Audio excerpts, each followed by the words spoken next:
บริษัทเบียร์ลาวจำกัดได้จัดกิจกรรมการเฉลิมฉลองวันความปลอดภัยและสุขภาพโลก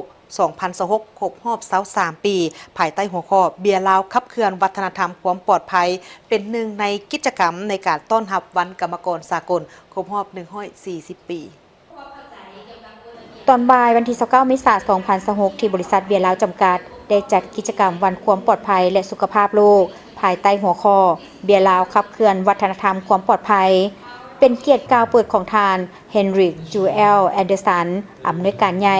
พร้อมด้วยคณะผู้บริหารบริษัทเบียร์ลาวจำกัดห้องการตำรวจปกส.นครหลวงเวียงจันทร์ต่างหน้าโดยพันโทสังคมพรหมราชหัวหน้าแผนกตำรวจจราจรครูห่วมธุรกิจที่ปินอ้อมและสื่อมวลชนเข้าร่วมในทุกๆวันที่18 เมษายนของทุกปีเป็นวันความปลอดภัยและสุขภาพโลกโดยองค์การแรงงานสากล ILO สร้างตั้งขึ้นแต่ปี 2003 และในปี 2026 นี้ครบรอบ23 ปีแห่งการสร้างจิตสำนึกด้านความปลอดภัยในระดับโลก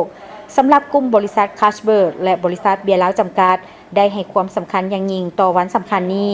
โดยมุ่งเน้นในการสร้างจิตสำนึกและปรับเปลี่ยนพฤติกรรมเพื่อลดพรอุบัติเหตุการบาดเจ็บและการเสียชีวิตทั้งในสถานที่เฮ็ดเวียกและตามท้องถนน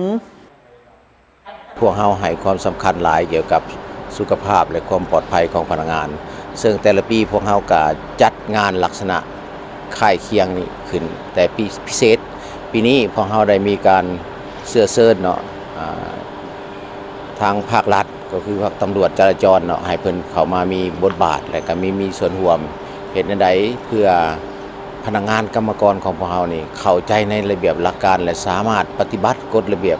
จราจรบนท้องถนนหลวงนี่ให้เคร่งครัดนำกันเฉพาะวันกรรมกร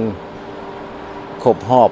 140 ปีที่จะมาถึงนี้อันนี้ก็แม่นอันนึงที่นอนอยู่ในกิจกรรมของคณะกรรมบาลหรือว่ากรรมบาลของบริษัทของเราได้ลิงเห็นความสำคัญของพนักงานกรรมกรและให้ความสำคัญของพวกข้าเจ้าเนาะและให้ความรู้มีการฝึกอบรมให้ข้าเจ้า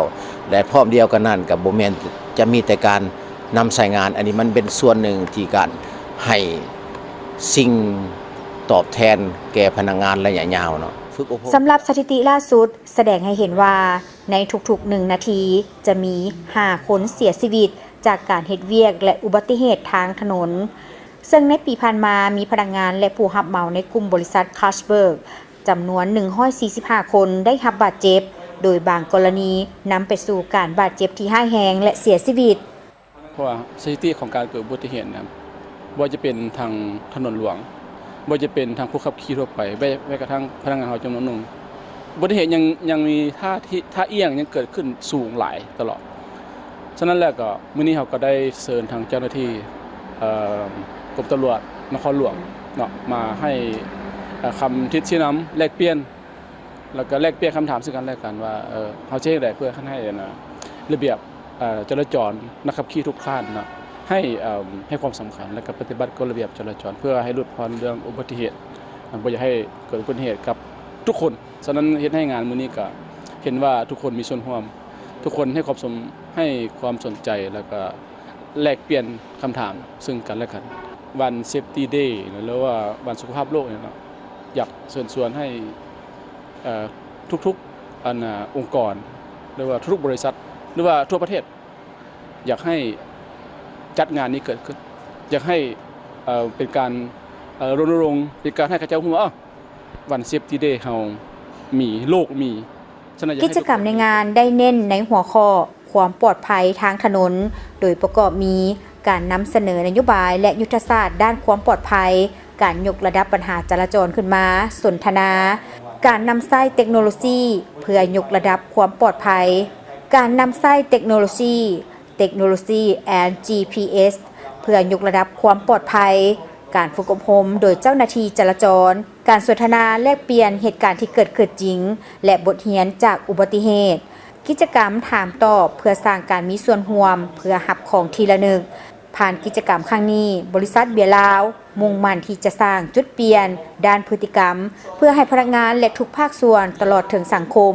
มีความปลอดภัยหลายขึ้นโดยมีข้อความสำคัญว่า การกลับบ้านไปหาครอบครัวอย่างปลอดภัยแม่นสิ่งที่สำคัญที่สุด 1 2 3เย่ได้เจ้าเลย1 2